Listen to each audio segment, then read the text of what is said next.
Episode 8: The Real-Time Audio Graph, Understanding What You See. Welcome back to the AdBuster 2.0 WinApp podcast. Today we're focusing on one of the most recognizable and useful parts of the entire application, the real-time audio graph. It's the window into the system's brain, the place where you can literally see what AdBuster hears, how it interprets sound, and how it reacts. Most users look at the graph and think, okay, the line goes up and down, but what does it actually mean? This episode answers that question. What the graph really shows. The graph displays a rolling 10-second window of your audio signal. Every movement, every spike, every dip, it's all there. The vertical axis represents loudness, measured through a combination of RMS and peak values. The horizontal axis represents time, constantly moving forward as new audio comes in. This isn't just a visual toy. It's a diagnostic tool. Understanding spikes and drops. When you see a sudden tall spike, that's usually a commercial blast, a loud jingle, a boosted voiceover, a sharp sound effect, or an artificially compressed audio segment.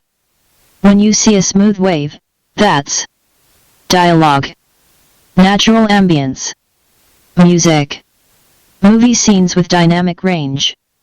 The graph helps you understand whether the audio is behaving naturally or aggressively.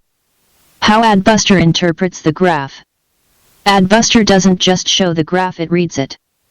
The ML engine analyzes the steepness of spikes, the density of the waveform, the consistency of loudness, the presence of compression artifacts, the timing between peaks.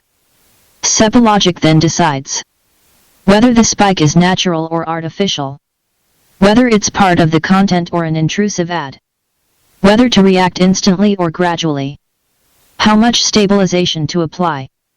The graph is the visual reflection of this decision-making process.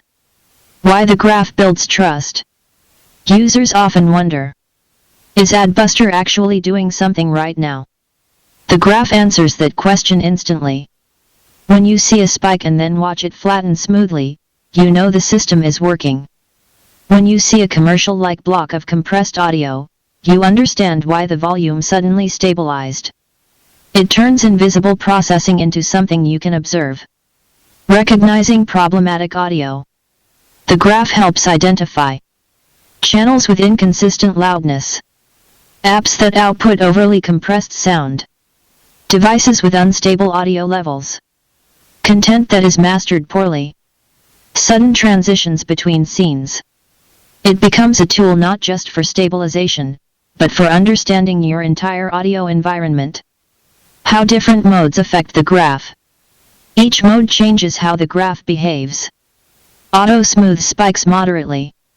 ML predicts spikes before they appear. Music keeps natural dynamics visible. AD aggressively flattens commercial-like blocks. SEPA shapes the graph like a human operator would. Watching the graph while switching modes teaches you how each one behaves. Closing thoughts. The real-time audio graph is more than a visualizer. It's a window into the heart of AdBuster, a live display of how the system listens, analyzes, and reacts. It shows the difference between natural sound and engineered loudness. It helps users understand what's happening behind the scenes. And it turns audio stabilization into something transparent and intuitive.